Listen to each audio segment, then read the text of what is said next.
بسم اللہ الرحمن الرحیم۔ السلام علیکم ورحمۃ اللہ۔ عزیز طلباء، آج کا ہمارا اگلا عنوان ہے حقوق العباد۔ حقوق العباد سے مراد ہے بندوں کے حقوق۔ پہلے ہم نے پڑھا تھا حقوق اللہ کے بارے میں بھی، جو کہ اللہ کے حقوق تھے، یعنی اللہ کے حقوق کے بارے میں۔ حقوق العباد یہ بندوں کے حقوق کے بارے میں ہے۔ اسلامی تعلیمات کی یہ امتیازی خصوصیت ہے کہ وہ اللہ تعالیٰ کے حقوق ادا کرنے کے ساتھ ساتھ اس کے بندوں کے حقوق ادا کرنے پر بھی زور دیتا ہے۔ یہی وجہ ہے کہ دین اسلام کو مکمل ضابطہ حیات کہا جاتا ہے۔ اسلام معاشرے کے غریب اور نادار طبقوں کو تحفظ فراہم کرتا ہے۔ مسلم معاشرے میں دیگر طبقات کے ساتھ ساتھ بیواؤں، غریبوں، یتیموں اور معذوروں کو بھی قانونی تحفظ حاصل ہے۔ جس طرح یتیموں کے حقوق ہیں، جیسے کم سن بچے جو باپ کے سایہ شفقت سے محروم ہو جائیں یتیم کہلاتے ہیں۔ باپ کی وفات کے بعد یہ بچے توجہ سے محروم ہو جاتے ہیں۔ ان بچوں کو کما کر کھلانے والا کوئی نہیں رہتا۔ اگر باپ کی طرف سے کوئی وراثت میں بھی مل جائے تو وہ خود اس کی حفاظت نہیں کر سکتے۔ اس لیے حضور پاک صلی اللہ علیہ وسلم نے یتیموں کے حقوق ادا کرنے کی تلقین فرمائی ہے۔ قرآن مجید میں بھی کئی مقامات پر یتیموں کے ساتھ حسن سلوک کی تاکید فرمائی گئی ہے۔ سورۃ طٰہٰ آیت نمبر 8 میں اللہ پاک ارشاد فرماتے ہیں، جس کا ترجمہ یوں ہے، اور وہ اللہ تعالیٰ کی محبت میں مسکین، یتیم اور قیدی کو کھانا کھلاتے ہیں۔ دور جاہلیت میں عرب کے لوگ یتیموں کے ساتھ اچھا سلوک نہیں کرتے تھے۔ اللہ تعالیٰ کو ان کی یہ عادت بالکل پسند نہ آئی۔ چنانچہ سورۃ المعون میں اللہ تعالیٰ ارشاد فرماتا ہے پہلی 2 آیتوں میں، أَرَأَيْتَ الَّذِي يُكَذِّبُ بِالدِّينِ فَذَلِكَ الَّذِي يَدُعُّ الْيَتِيمَ،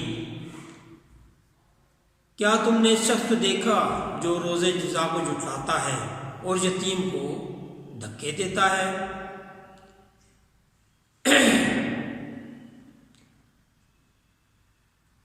اور وہی یہ بدبخت لوگ ہیں جو یتیم کو دھکے دیتے ہیں۔ اگر وراثت کی تقسیم کے دوران کوئی یتیم یا مسکین آ جائے تو انہیں بھی کچھ دے دینا چاہیے اور ان سے نرم لہجے میں بات کرنی چاہیے۔ سورۃ نساء آیت نمبر 8 میں ہے، جس کا ترجمہ یوں ہے، اگر میراث کی تقسیم کے وقت غیر وارث رشتہ دار، یتیم اور محتاج آ جائیں تو ان کو بھی اس میں سے کچھ دے دیا کرو، ان سے معقول بات کہا کرو۔ حضور پاک صلی اللہ علیہ وسلم یتیموں کے ساتھ ہمدردی کا ہدایت کی ہے۔ آپ سب خود بھی یتیموں کے ساتھ محبت شفقت سے پیش آتے تھے، اور ہمیں بھی یہی تعلیم دی گئی ہے کہ ہم ان کے ساتھ حسن سلوک سے پیش آئیں۔ اسی طرح اسلام نے بیواؤں کے حقوق بھی رکھے ہیں۔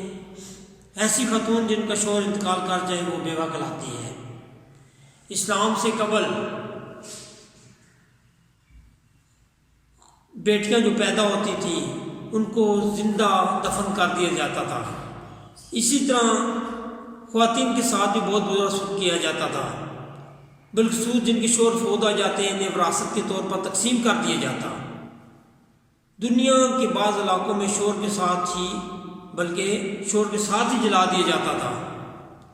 اسلام نے ان عورتوں کو بہت سے حقوق عطا کیے ہیں، جیسے کہ ان میں سے چند ہیں، بیواؤں اور مساکین پر خرچ کرنا گویا اللہ تعالیٰ کی راہ میں خرچ کرنا ہے۔ اللہ تعالیٰ نے شوہر کی وراثت میں بیوی کا بھی حصہ مقرر کر رکھا ہے۔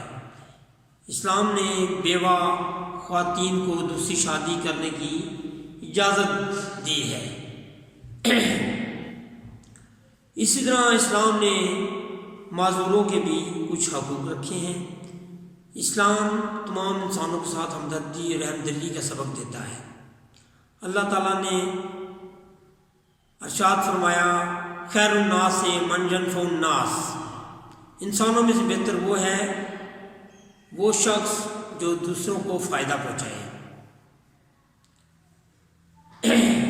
یعنی کہ انسانوں میں بہتر وہ شخص ہے جو دوسروں کو بھی فائدہ پہنچائے، یعنی کہ اپنا فائدہ سوچے، دوسروں کے فائدوں کے بارے میں نہ سوچے، یا دوسروں کو نقصان نہیں پہنچانا چاہیے۔ ہماری ہمدردی اور شفقت کے سب سے زیادہ حقدار معاشرے کی کمزور طبقے سے تعلق رکھنے والے افراد ہوتے ہیں، جیسے معذور لوگ ہوتے ہیں، یہ ہماری توجہ کے مستحق ہوتے ہیں، اس لیے ان کے ساتھ تعاون، ہمدردی اور خیر خواہی کرنے کی تاکید کی گئی ہے۔ قرآن مجید میں ارشاد ربانی ہے، اندھے پر تکلیف نہیں اور نہ ہی لنگڑے پر تکلیف۔ معذور افراد انسانی معاشرے کا وہ حصہ ہیں جو عام افراد کی نسبت زیادہ توجہ کے مستحق ہیں۔ معاشرتی اور قومی زندگی میں ان پر کسی بھی ایسی ذمہ داری کا بوجھ نہ ڈالا جائے جو ان کے لیے ناقابل برداشت ہو۔ اسلام کے عطا کردہ روشنی، حقوق کی روشنی میں معذوروں کو خصوصی مقام دیا جائے تاکہ معاشرے میں ان کا استحصال نہ ہو سکے۔ اسی طرح اسلام نے مسافروں کے بھی حقوق رکھے ہیں، یعنی کہ سفر کے دوران ان کے کیا کیا حقوق ہیں۔ مسافر اس شخص کو کہتے ہیں جو اپنے گھر سے دور ہو۔ مسافر اپنے وطن سے دور ہوتا ہے اور نئی جگہ پر اسے اپنے وطن جیسی سہولتیں میسر نہیں ہوتی، اس لیے مسافر کی ضروریات کا خیال رکھنا ضروری ہے۔ قرآن مجید میں اللہ تعالیٰ نے مسافروں کے حقوق ادا کرنے کی تاکید کی ہے۔ اللہ تعالیٰ ارشاد فرماتا ہے سورہ روم میں آیت نمبر 38 میں، اہل قرابت، محتاجوں اور مسافروں کو ان کا حق دو۔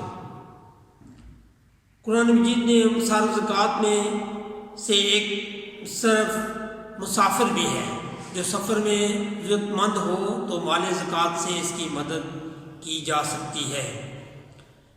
جب بھی کسی مسافر کی خدمت کا موقع ملے تو اپنی استطاعت کے مطابق اس کی خدمت کرنی چاہیے۔ اس کے علاوہ مسافروں کے ساتھ خوش اخلاقی سے پیش آنا چاہیے، انہیں سلام کرنے میں پہل کی جائے، ان کے ساتھ ہمدردانہ رویہ یا سلوک کیا جائے، مسافر کے ساتھ کھانے پینے اور آرام کا خیال رکھا جائے، مسافر کے سامان کی حفاظت کی جائے، اپنی ضرورت سے زائد چیز اپنے مسافر بھائی کو دی جائے۔ اسلام میں معاشرتی نظام کو بڑی اہمیت دی گئی ہے، اس لیے اسلامی تعلیمات میں حقوق اللہ سے زیادہ حقوق العباد پر زور دیا گیا ہے۔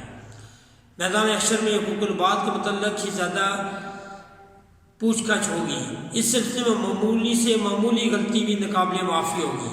حقوق العباد میں انسان کو اپنے بیگانے، عزیز و اقارب، ماں باپ اور دیگر رشتہ داروں سے نیک سلوک، بنی نوع انسان کے ساتھ ہمدردی، جانوروں کو دکھ نہ پہنچانا، آداب مجلس، آداب گفتگو، آداب ملاقات وغیرہ حقوق العباد میں شمار ہوتے ہیں۔ اگر بندہ حقوق اللہ کی ادائیگی نہ کر پائے تو اپنی کوتاہی اپنے مالک اب حقیقی سے معاف کروا سکتا ہے، کیونکہ اللہ پاک غفور و رحیم ہے اور رحمان ہے۔ لیکن حقوق العباد کے بارے میں معاملہ اس سے بالکل مختلف ہے۔ اگر آپ نے کسی شخص سے زیادتی کی ہے تو آپ کو چاہیے کہ اس سے معافی مانگ لیں، جتنی جلدی ممکن ہو اس سے معافی مانگ لیں، کیونکہ حقوق اللہ تو معاف ہو جاتے ہیں لیکن بندوں کے حقوق اللہ پاک معاف نہیں فرماتا، جبکہ اسی بندے سے معافی نہ مانگ لی جائے جس کے ساتھ آپ نے زیادتی کی گئی ہو۔ تو اللہ پاک ہمیں حقوق اللہ کے ساتھ ساتھ حقوق العباد پر بھی عمل کی توفیق عطا فرمائے۔ آمین۔ Thank you very much.